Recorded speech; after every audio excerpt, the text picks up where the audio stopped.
Number of prior concussions predict poorer concussion seeking care in military cadets. So what they looked at is they asked military cadets how many prior concussions they had, and then what their likelihood would be to report that injury, to seek medical care, yada, yada, yada.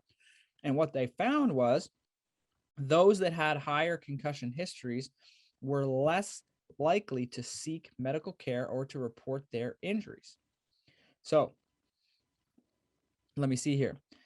U.S. Air Force cadets with more extensive concussion histories had higher prevalence of not seeking care for concussion, more strongly endorsed self-management, and had greater confidence in their ability to recognize concussion, but not to report their concussion. Prior concussion experiences may deter cadets from seeking medical care for future concussions.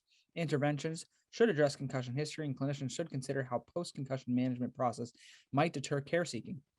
Well, my thought is that likely a lot of these patients historically have been told just to do nothing, and there was nothing that can be done for concussion, and all you had to do was rest and yada, yada, yada. And so they thought, well, why am I seeing you? What do I need from you? All you're doing is telling me to do nothing. So what help is that? It could also be that they already know what to do, right? Maybe they've been given great advice and they say, well, you've got to engage in physical and cognitive activity and you got to go. And these are the things you want to watch out for. And if none of this stuff is there, then you don't really need anything.